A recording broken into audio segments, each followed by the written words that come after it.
Luke 5:20. When Jesus saw their faith, he said, "Friend, your sins are forgiven." The Jesus forgiveness. What does it entail? What does it mean? What does it cover? Thank you, Father, that through Jesus you forgive and through Jesus you love us. Be our speaker, our teacher, our guide, our light, our healer. We seek you, O God, in the name of Jesus, your Son, our Lord, our Savior and friend. The Jesus forgiveness is hardly understood by many people who profess faith in Jesus. Luke 5:17. One day Jesus was teaching, and Pharisees and teachers of the law were sitting there. So some listened to find fault, like in this case. And the power of the Lord was with Jesus to heal the sick. Napakaraming may sakit, napakaraming nagdurusa, napakaraming nahihirapan, at ang pagpapakilala ng Ama kay Jesus bilang tunay niyang anak, ibinigyan ng kapangyarihang magpagaling. Immediate. Nasasagot agad ang pangangailangan, ang hirap na tutugunan, ang pagdurusa maging ng katawan at ng espiritu na iibsan. The Jesus ministry is from God, and in this case, it is validated by His power to heal the sick. Luke 5:18-19. Some men came carrying a paralyzed man on a mat and tried to take him into the house to lay him before Jesus. Kawawa ang mga tao, kahit manually, bubuhatin nila yung mahal nila sa buhay na may sakit, dadalhin kay Jesus, dahil buong buhay, naghahanap sila ng lunas, wala naman silang natagpuan. When they could not find a way to do this because of the crowd, they went up on the roof and lowered him on his mat through the tiles into the middle of the crowd, right in front of Jesus. Sobrang puno ng tao ang bahay, hindi maipasok ang may sakit, buhat-buhat pa. Dinala sa bubungan, binakbak ang bubong at pinadausdos sa pamamagitan ng butas sa bubong ang pasyente. Luke 5:20, when Jesus saw their faith, He said, "Friend, your sins are forgiven." Katakataka, hindi yung sakit agad ang pinatuunan ng pansin ni Jesus, kundi yung pagpapatawad sa kasalanan ng may sakit. Forgiveness of the spirit before healing of the body. So here we see that Jesus prioritizes spirit before the body, spirit over matter. And the thought of the patient that he is healed of his spiritual disease could be the power through which his body could be healed. Jesus is demonstrating a very important reality, thought over physical matter. Faith, knowledge, knowing that he had been healed would translate into the healing of his body. And here, faith is equated to being forgiven. Faith leads to being forgiven. The person did not even have to confess. The person did not have to make a big drama about his life, his sin, his past. The faith in Jesus was enough for Jesus to grant forgiveness. Walang drama-drama to. Yung nananalig ka kay Jesus, hindi mo na kailangan pang magtapat and go through all the motions of all the sins that you have done in your life because God knows. But remember, this is a new dispensation. This is a new time, a new period. The old period had ended. Na hindi na issue lagi yung kasalanan, hindi laging kasalanan ang laman ng isip ng tao, hindi laging paglabigay ng mga offering para patawarin, kasi ibinigay na ang kapatawaran sa pamamagitan ng pagbibigay kay Jesus. Kaya kahit tayo, naging habit na rin natin tuwing lalapit tayo sa Panginoon, laging kasalanan ang laman ng utak natin, patawarin mo ako sa aking kasalanan, masama ako, hindi ako karapat-dapat. We glorify the negative effects of sin. Tapos sasabihin ng Diyos, teka, anong pinag-uusapan nating marumi ka, hindi ka karapat-dapat? Hindi ba one time, big time, lumapit ka na sa akin through my Son Jesus? At pinatawad na kita one time, big time? Bakit yung magkikita-kita tayo, ang inuungkat mo lagi kasalanan na parang walang naganap na pagpapatawad at paglilinis? Paano po lagi naman kung nagkakaroon ng mga pagkukulang araw-araw, mga pagkukulang, kasama na yon sa pinatawad. Kaya hindi natatanggal ang kaligtasan pag nagkamali ka, nadapa ka. Hindi lisensya para mag-abuso ka. Pero yan ay para ka maging mapagpasalamat. Nabuti na lang, wala sa performance ko, hindi sa performance ko nakasalalay ang aking kalinisan, kundi sa paglilinis ng Ama sa pamamagitan ni Jesus. Kailan kaya natin maintindihan ito? Kalahating paa, isang paa natin nandun, sa mga laws na laging tayo inuusig, at isang paa natin nandun sa grace ng God through Jesus na tayo pinatawad na. Tapos, pagkakaliwa yung inihakbang mo, nasa kasalanan mode ka, pagkanan, nasa forgiven mode ka, kaya matanggal, bumalik ang kaligtasan, kaya walang tigil ng kausap tungkol sa kasalanan, batuhan, silipan, paghuhusga, na parang hindi pa pinawi, inalis na ng Diyos ang issue na yan. Ang issue na ngayon, ang kabutihan ng Diyos, ang kabaitan ng Diyos, kaya puro tayo pagpapasalamat at pagpapagaling. Pinaghahalo-halo kasi natin yung mga teachings ng old law that condemns us in the teachings of God through Jesus that justifies us. At any given moment, isa doon yung naghahari sa ating utak, kaya marami sa ating laging lito, divided, maging ang pananampalataya, kaya nandun yung merong joy of salvation, nandun merong fear na naman, paulit-ulit. But faith leads to being forgiven. Not a 100% moral uprightness. Salamat ganon. Kasi kung hindi ganon, nandun pa rin tayo sa old mode. Para namang hindi nangyari si Jesus.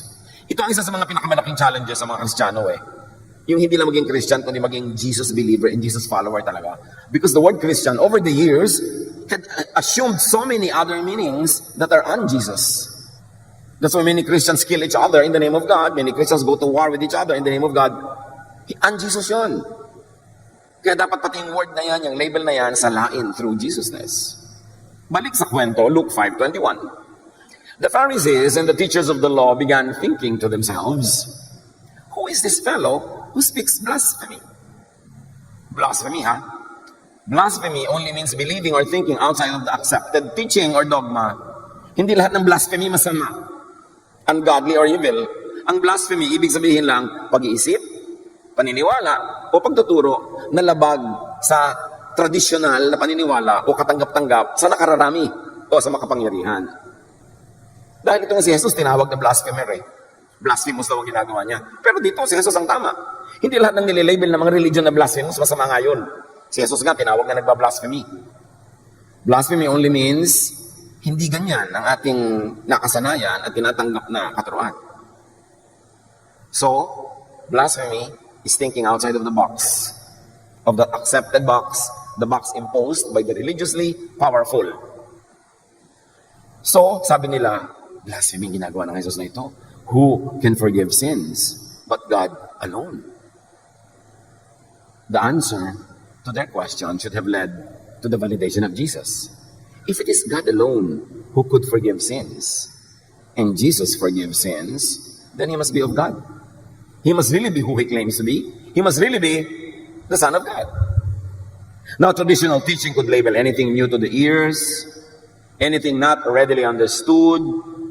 Traditional teaching could label the words and deeds of Jesus and even Jesusness as blasphemy. Kaya kahit ngayon, after 2,000 years of Christianity, na nadagdag na ng kung ano-ano mga katuruan, nalilito na kung old ways, Old Testament laws ba, o the grace of God through Jesus, kahit ngayon, Jesusness could be labeled by many as blasphemous. Hindi naman katakataka yun kasi si Jesus nga mismo, tinawag nilang nagbablasphemy. Luke 5:22. Jesus knew what they were thinking and asked, "Why are you thinking these things in your hearts?" Bakit nyo iniisip na nagbablasphemy ako? Why do you think that way? Why do you misjudge so quickly and so easily? Why do you instantly decide that what you do not understand is wrong? Why do you instantly decide that whatever thought is not within your tradition is evil? Kaya pati si Jesus, sa Son of God, tinawag nilang son of Beelzebub. Anak daw ng Diablo. Pag hindi nila naintindihan, Diablo na agad, demonic na agad. Luke 5:23, sabi po sa kanila ni Jesus, which is easier to say?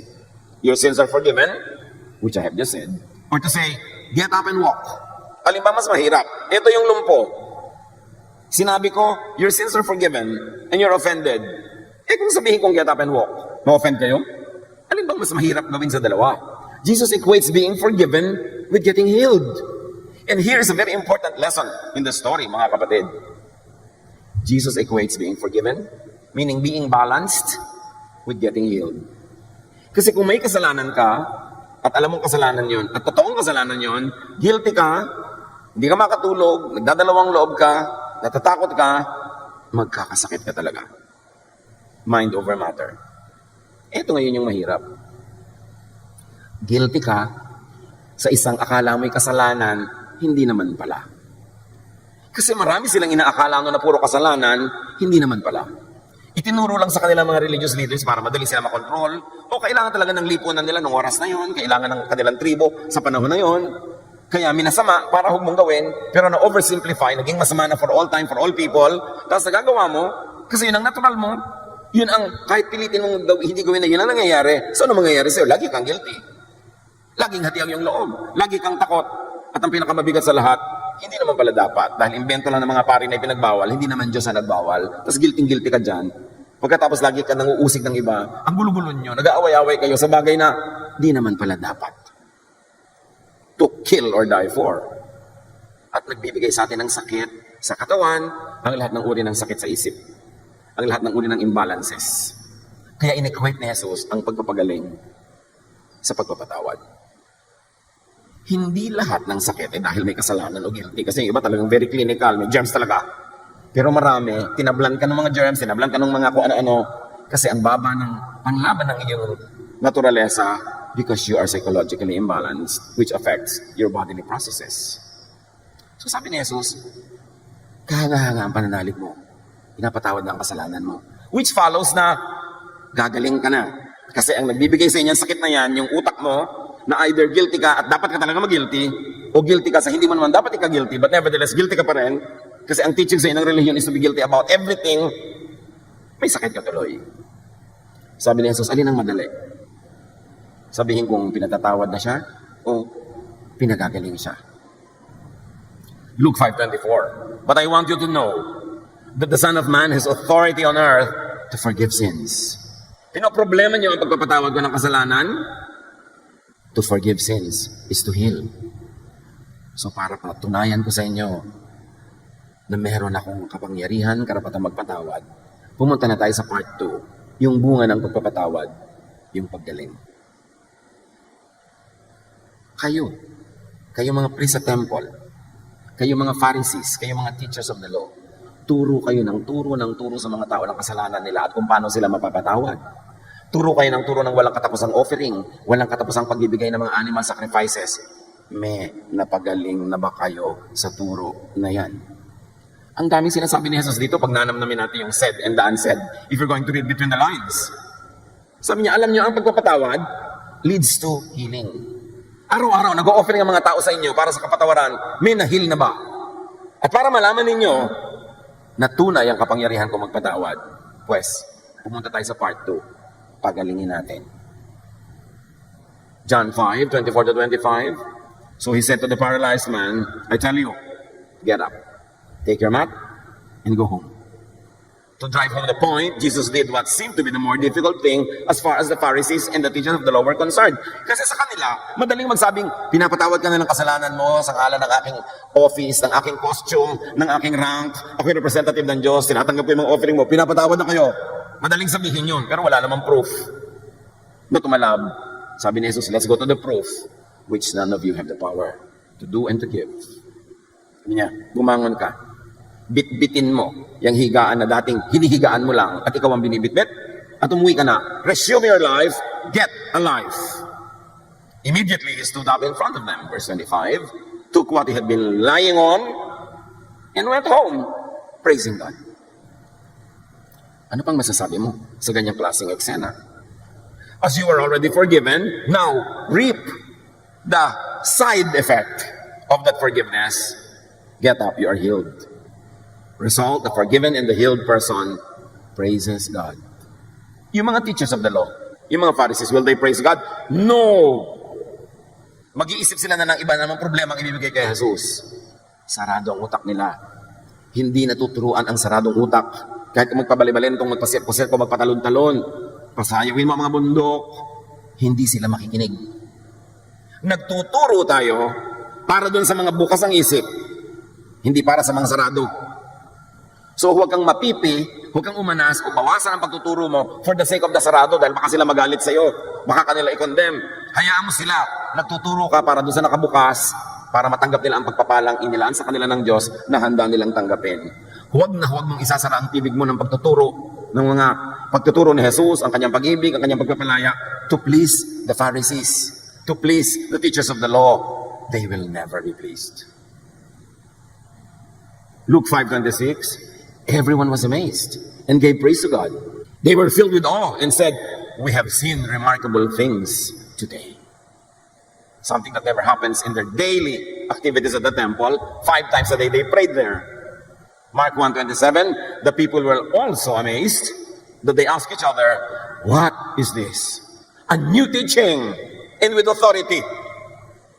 Nandun ang pag-asa ng mga paralitiko, nandun ang pag-asa ng mga paralyzed by their body that were made sick, by their sick spirit that was made sick by their guilt, by the law, the new teaching of Jesus. The teaching that has authority, the teaching that has results. Kaya mga natuturuan talaga ng Jesusness, they come to terms with the reality. They get to apply the love of God to their insufficiencies and deficiencies and imperfections. And they become clean not by their performance but by their faith in Jesus. They end up praising God. They lift the beds on which they were being carried. And they go home, resume a life, get a life. Nangyayari yan physically, emotionally, spiritually. Lahat ng tao paralyzed, pero hindi physically. Pero mga tao paralyzed emotionally, hindi sila makatanggi sa ayaw nilang tanggihan, hindi nila magawa ang gusto nilang gawin, may kumukontrol sa kanila, para sila mga lumpo. Hindi sila makalakad, hindi nila mapuntahan ang gusto nilang puntahan. Control sila ng dito, ang taong yun, ang taong ito. Wala silang laya. Pero ang tunay na tumatanggap ng pagpapalaya ni Jesus, kumikilos, gumagalaw within what Jesus has allows. At napakarami nun. Kasi kung ikukulong mo lang ang sarili mo within what Mosesness allows, ang liit ng mundo mo. Lagi kang mali, lagi kang kulang. The new idea is that Jesus forgives sins, and Jesus is of God. And the new teaching is proven right by the miracle. That miracle happens to every believer, whether or not it is physical paralysis, or emotional paralysis, or spiritual paralysis. The end is, you get to become mobile. You move, you become free. And you praise God in the process and all through it. Mark 2:15-17, isang parallel illustration. While Jesus was having dinner at Levi's house, and Levi was a tax collector and a sinner, many tax collectors and sinners were eating with him and his disciples, for there were many who followed him. Pag nag-Bible study ka sa bahay ng banal, puro banal din ang dadating. Hindi lumaki ang kingdom of God. Pag nag-Bible study ka sa bahay ng isang makasalanan, so to speak, isang controversial, isang outsider, yung mga katropa din na magdadatingan, and you extend the kingdom of God. Pag ang lagi mo lang kasama, yung mga religyoso na, ang isasama din yan, religyoso rin, hindi dadami ang napapalaya ng Diyos. Si Jesus marunong. He was socializing. Getting involved, nakikisangkot siya sa mga puwera sa lipunan, sa mga latak, yung mga hindi sinasali sa church, yung mga nilalait, yung lagi na lamang nanilibak, nandun siya. It was the sinners, the rejects, the victims of persecution by the religious that followed Jesus in great numbers. Ang mga tunay na nagsamahan at nagsunuran kay Jesus, hindi yung mga religyoso. Yung mga biktima ng relihiyon. Yung mga biktima ng panguusig, pangungutya, pagpupwera ng relihiyon. Nakakita kay Jesus ng kakampi. Nakakita kay Jesus ng pag-ibig ng Ama ng nasa langit na hindi nila nakikita sa mga religyoso. So, pag nandun si Jesus, at is silang magpunta. Mga church people, at is ba sa inyo, yung mga kamag-anak at mga kaibigan na hindi nag-church? O pasok-pasok sa inyo? O talagang sinisilbihan nyo sila kaya tuloy na papasok? That's not the style of Jesus. That's the style of the Pharisees.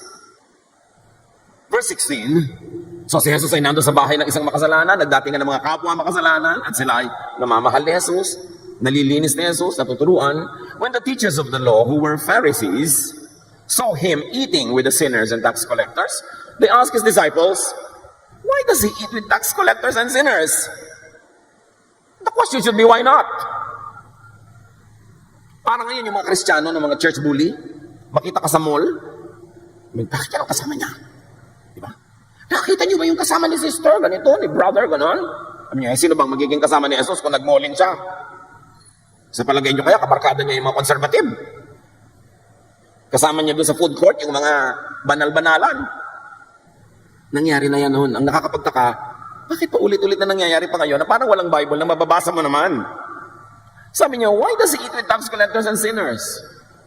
The religious leaders wouldn't do a Jesus, obviously. Hindi nila mamahalin, lalapitan, sasamahan ang mga iniisip nilang marurumit makasalanan. 17. On hearing this, Jesus said to them, it is not the healthy who need a doctor, but the sick. I have not come to call the righteous, but sinners. Paano mo tatawag yung sinner kung yung activity mo sobrang banal ang dating, sobrang churchy ang language, churchy ang tugtog, churchy ang lahat? Ang darating lang doon, yung mga church people already. Sabi niya, hindi naman kayo. Kung banal nga kayo't malinis, hindi kayo ang sinadya ko. Hindi niyo ako kailangan. Kasi naghahari-harian na kayo. Boss na kayo eh. Kayo na yung kinakatakutan ng mga sinner, kayo yung nag-judge, kayo nagpupwera, para kayo mga konsino. So hindi niyo ako kailangan. Pumunta ako doon sa mga kawawa, kinakawawa, nagtatago sa dilim, inuusig, nililibak ng reliyon. Sila ang pakay ko. Sila ang minamahal ng Ama. At gusto na Ama mahalin ko. Kasi hindi sila minamahal ng religion. Mahalagang maintindihan niya. At sunod pa ni Jesus sa Luke 19:10, for the Son of Man came to seek and to save the lost. So Jesus came to seek and call sinners who are the sick, the condemned, the outsiders. Alam niyo nun sa kanila, may sakit ka, may ketong ka, marumi ka. Ay naku, walang ospital para sa inyo. Itapon kayo lahat sa labas ng community. Baka mahawa pa kami. Kadiri kayo. At mamamatay din kayo anyway, madibilis. Kasi may sakit kayo, so itatapon ka. Ganun din ang trabaho ng mga religyoso ngayon ha. Pag ang sa tingin nila, may sakit ka, marumi ka, ayon sa kanilang pananaw, itatapon ka. Kunwari, gagamutin ka pa, hindi naman talaga. I-judge ka lang, ililabel ka, at ipupwera ka. Diyan magaling ang mga Pharisees sa exclusion. But Jesus cultivates a culture of inclusion. Kaya lahat ng pwera, yun ang welcome sa kanya. Yung babaeng dinudugo, bawal niyang makitungo sa kanya. Pero hinayaan niyang hawakan yung laylayan ng kanyang damit at gumaling yung babae. Yung mga ketongin na hindi pwedeng lapitan ng tao, babatuhin nga ng tao pag nandiyan yung ketongin para lumayo. Ang mga ketongin may utos na, kailangan sabihin nyo pag may tao, unclean, unclean, I'm unclean, para kalayuan. Labelan mo ang sarili mo para kaipwera. Yan ang mga hinipo ni Jesus. Yan ang mga dinayon niya. Yan ang kanyang pinuntahan at sinadya. Hinawakan, hinipo, minahal. Tapos ang mga Kristiyano baligtad. Kailan kaya tayo magiging Jesus talaga? John 1:29, si John the Baptizer, ang daming sumusunod sa kanya at nakikinig kasi kakaiba rin yung turo niya. Wala sa labas ng templo, nasa mga ilog-ilog, nasa mga gilid-gilid. The next day, John saw Jesus coming toward him and said, look, the Lamb of God who takes away the sin of the world. This is loaded with meaning. Si John na pinaniniwalaan ng marami, ginamit niya yung credential niya para ituro yung mga naniniwala sa kanya sa tunay na dapat tingnan si Jesus. Sabi niya, huwag kayo sa akin sa tumingin. Ayan si Jesus, sa kanya kayo tumingin. He is the one who takes away the sin of the world. How does Jesus take away sin? By forgiving sin. Tulad ng nakita natin sa kwento ng pinagaling niyang may kapansanan. And not only that, by paying for sin so that it's already paid for and you no longer have to pay for it. He takes away sin and the issue of sin in our lives. Tapos may mga tao pa, Pastor, please preach against sin. God is holy. Condemn everybody is committing sin. Jesus already took sin away. Once in a while, we talk about it to appreciate our freedom, to appreciate the kindness and goodness of God, and to inspire us to live upright lives. But do not expect me to use the pulpit to always bring up the issue of sin. Because Jesus took it away. Tapos balik ka ng balik. Jesus takes away sin by removing the law that makes people sinful. Kung laging yung law, ang laman ng utak mo, lagi ka rin sinful, yun ang ending. How will Jesus take away sin if Jesus will always bring up and implement all the laws that He already came to replace with just one law and commandment, the command to love? Hindi compatible ang law at ang love. Hindi compatible ang old traditions of the temple and the new teaching of Jesus that has power. Pag na-reconcile natin sa utak natin, maiintindihan natin kung sino si Jesus. Pero nung nagtuturo si Jesus niyan, that He was the bread from heaven, ang dami hindi nakaintindi, nag-alisan, ay ayaw namin ang teaching mo. Si Jesus na ngayon nagtuturo, nilayasan pa eh. Kasi ang gusto ng tao, yung dating laman na ng utak niya, i-reinforce mo lang. Ayaw niya magbago ng isip. But Romans 12 says, be changed by the renewing of your mind. Hindi ka lalaya pag hindi na bago ang shape ng iyong utak. Hindi ka magpapalaya ng kapwa pag hindi mo binago ang shape ng iyong utak. Jesus came to take away sin, not to put it in the center of our lives, not to make it the usapan all the time, not to make it the standard of daily life. He took away sin. And Jesus took away sin by changing the topic from condemnation to justification, from being dirty to being cleansed, from being an outsider to being children of God. Psalm 103 verse 12, nung paman yan ang gusto ng Diyos, hindi lang sinusunod ng temple, kaya ipinadala patuloy si Jesus. How far has the Lord taken our sins from us? Farther than the distance from the east to the west. Ganon gusto ng Ama, nakalayo ang usapan at epekto ng kasalanan. Inilayo niya kung gaano kalayo ang silangan sa kanluran. Tapos ikaw naman, lahat na lang ng issue, laging sin ang topic mo, binabalik mo. Inilayo na nga ng Ama, nilalapit mo na naman. Hindi ibig sabihin na mabuhay ka doon sa kasalanan, pero ang truth is, marami ng dating kinoconsider nilang kasalanan, inalis ni Jesus yung kamandag doon. Binayaran na niya. Kung totoong kasalanan man, binayaran. At yung hindi naman kasalanan, nagpinagmumukha ng kasalanan ng reliyon, ibinunyag ni Jesus. Kasalanan pala magtrabaho sa Sabat, ha? So nagtrabaho siya na nagtrabaho sa Sabat, ipinakita niya, hindi kasalanan niya, nakala niyo lang. Kasalanan palang kumain ng kung ano-ano, so sila, sabi ni Jesus, ang mahalaga, yung lumalabas sa bibig, hindi yung kinakain mo, papasok. So, ang dami nilang akala kasalanan, hindi naman pala. Gaano karami sa buhay niyo at buhay nating lahat, ang inaakala natin kasalanan, hindi naman pala. Dapat tayong lumaya doon because Jesus takes away sin. Huwag matulog, mahimbing sa mga dating pag-iisip. Kahit ang pag-iisip na yun ang galing sa religion, reviewin ang lahat, salain sa Jesus filter. Maraming pahirap sa ating isip at loob, di dapat. Kaya awang-awa sa atin ng Ama, ipinadala si Jesus. Sabi ng Ama, kinakawawa kayo ng relihiyon, kinakawawa kayo ng isang katermang mga law, napakarami mga bagay na hindi niyo naman masusunod, lagi tuloy kayong guilty. Here is my son. Let him pay for all the real sins, and let him reveal to you what you think is sinful but is not. Dapat reviewin. 1 John 1:9. If we confess our sins, He is faithful and just, and will forgive us our sins, and purify us from all unrighteousness. Of course, ito'y bagay dun sa mga hindi pa nagkakaroon ng one-time, big-time confession to God. Pero pag nangyari na, anak ka na ng Diyos, hindi na dapat ganun kalaki ang issue. Once again, hindi natin sinasabing yung talagang sin ay hindi sin, kundi baka naman akala mo sin lang, tapos nagiging slave ka tuloy sa pagsunod. Pag-aralang mabuti. Ano ba talaga ang turo ng Diyos? At kung talagang sin nga, even by godly standards through Jesus, di ba paid then by the blood of Jesus? Di ba? We are cleansed through the blood of Jesus nga. Kaya magpapasalamat ka eh. Gagaano yung loob at magiging mas mabait ka sa kapwa. Kasi ikaw man, naunawa mo yung bait sa'yo ng Diyos. So the work of God forgives and purifies. So that is what we should do. We should forgive and purify people with the love of Jesus. 1 John 1:7 is very interesting. Hardly understood kahit lagi nang inuungkat-ungkat at binabanggit-banggit. Sabi dito, if we walk in the light, and of course you know that Jesus is the light. It means, if we do not hide. If we do not hide who we are. If we do not hide our truth. If we do not hide even our warts and our wounds. If we walk in the light, also means if we let the light of God in Jesus cleanse us. Because light disinfects. Kahit sa science, sa patunayan na ang light can cleanse, can disinfect. Yung mga matatanda nung araw, may mga banggerahan tayo facing the east. Doon sila nagbibilad ng mga plato, ng mga baso, mga kutsara. Because I believe na pag naarawan, lumilinis. And there is truth in that. Light disinfects. Jesus is light. So, 1 John 1:7 says, if we walk in the light, if we do not hide, if we let the light of God cleanse us, as He is in the light, we have fellowship with one another. And the blood of Jesus, His Son, purifies us from all sin. How do you get purified? By not hiding. By exposing your true self to God, and let God cleanse you through the blood of Jesus, and let the light of Jesus be your strength, not your own performance. So, if we walk in the light, we have fellowship with one another. Ibig sabihin, we have commonality. Pag lumabas ka mula sa dilim, lumabas ka doon, eto ako, ito yung tinatawag na kasalanan ko, ito yung kamalian ko. Sabihin ng iba, ay ako rin. Now we have fellowship with one another. Pare-pareho lang pala naman tayo. Meron yan.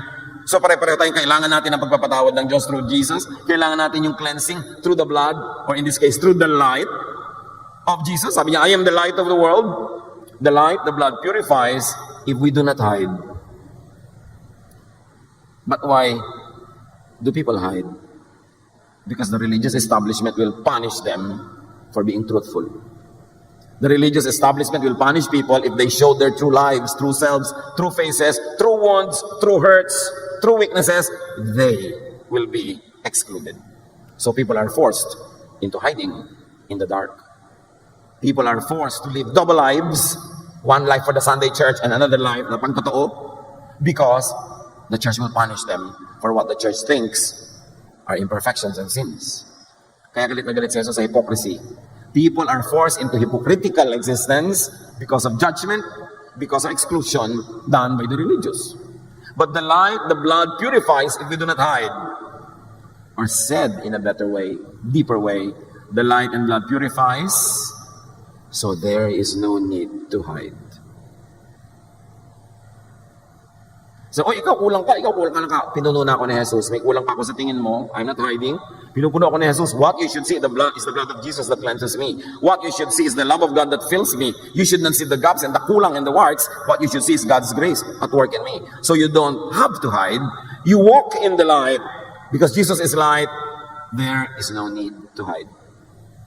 If church people have their hearts in the right places, that they will be supportive of one another, loving to each other, caring, nurturing, that their attention and companionship is restorative rather than judgmental, no one will hide. So habang mga tao ay nagtatago pa, takot pa, ibig sabihin, hindi pa nagiging totoo ang pagiging maka-Jesus ng isang kapatiran. Kailangan pa nilang magtago, natatakot sila sa kapwa nila mananampalataya.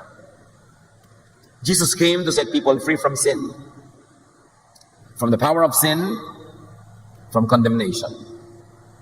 Biro mo, hindi ka pa kinokondem ng Diyos, hindi ka pa sinadjust ka na araw-araw ng kapwa mo. Hindi ang nagpapahirap sa iyo yung kapwa mo. Jesus came to set people free from that. And Jesus came to set people free from sickness because of sin. Sickness caused by guilt and fear. Many scientists are already doing a lot of studies on this. The relationship between physical illness and religious guilt.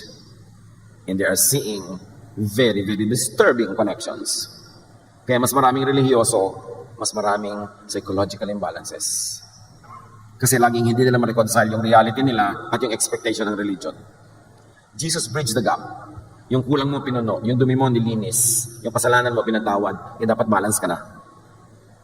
Grace, not achieved by works. And because of the blood of Jesus, the burden is lifted. Suffering gives way to praise. Just like in the case of that paralytic. Jesus does not condemn. Jesus forgives. Why the many church people, why are they in the business of condemnation? That is not the business of Jesus. John 8:10-11, Jesus stood up and said to her, the woman caught in adultery, "Woman, where are they? Is there no one to condemn you?" She said, "No one, sir."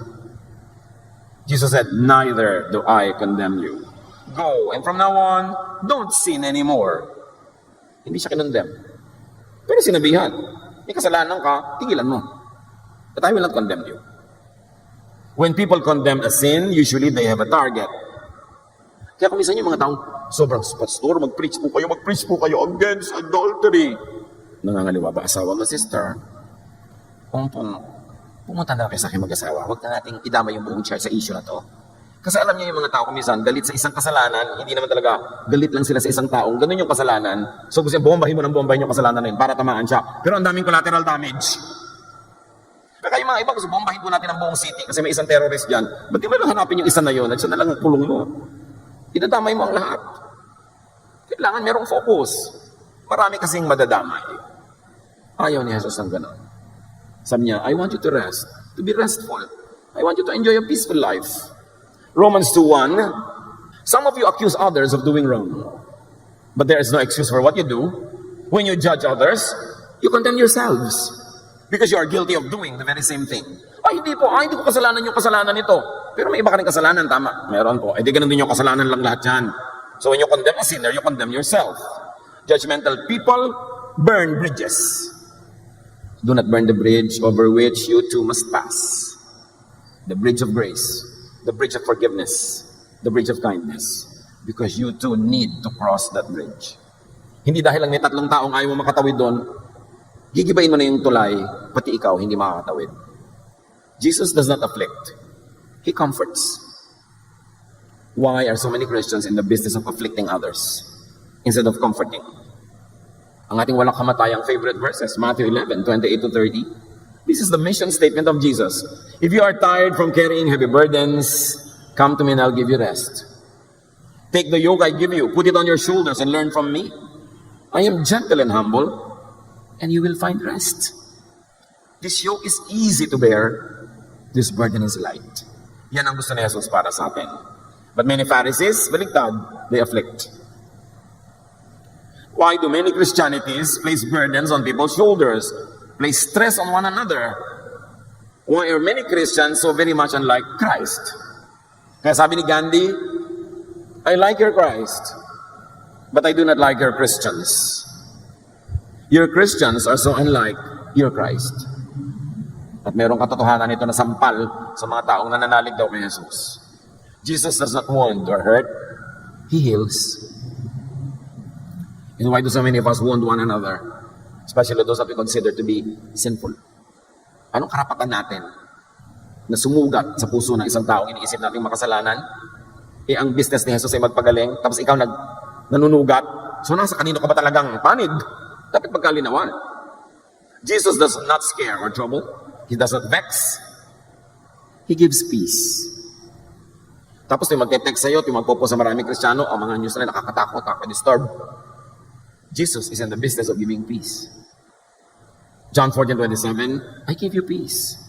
The kind of peace that only I can give. It isn't like the peace that this world can give. So don't be worried and afraid. Why do so many Christians trouble one another? Ang konti-konti ng Jesus sa Christianity, kaya lagi natin ina-emphasize. Ay, gano'n na naman, teaching ni Pastor, Jesusness na naman. Eh, 2,000 taon na kasi na nawawala yung Jesusness eh. Kailangan talagang pagtrabahuhan para ibalik. To put Jesus back in His church. The work of Jesus includes, does not exclude. Walang puwera kay Jesus. Kahit nga yung demon possessed, pinuntahan pa niya sa kuweba. Tapos ang mga Kristiyano ang hilig magpuwera, mag-label. Napaka-konti ng pagiging maka-Jesus sa loob ng Christianity. John 1:12, yet to all who did receive Him, to those who believed in His name, He gave the right ito to become children of God. Bakit mo siya tinitiwalag? Bakit mo siya ayaw isali? Eh kasi ganito siya, gano'n siya. Teka, tinanggap ba niya si Jesus? Naniwala ba siya kay Jesus? Oo, di anak siya ng Diyos. Pareho lang kayong anak. Anong karapatan mo? John 6:37, everything and everyone that the Father has given me, sabi ni Jesus, will come to me, and I won't turn any of them away. Wala akong tatanggihan. Basta gusto. Basta gusto lumapit. Walang puwera. Basta gusto. Many Pharisees are in the business of exclusion. Why do so many Christians exclude other people? Hindi yan Jesus style. The work of Jesus loves, does not hate. And yet many Christian congregations are in the business of hating. They label people, they classify people, and hate certain types of people. That is not the business of Jesus. 1 John 4:7-8. Dear friends, let us love one another. For love comes from God. Everyone who loves has been born of God and knows God. Whoever does not love does not know God. Because God is love. So kung hindi ka maibigin at baligtad pa nga, ang selan-selan mo, marami kang pinandidirihan, marami kang ayaw, marami kang kinakamuhian. Tulad ka ng Pharisees, many Pharisees teach and promote hatred.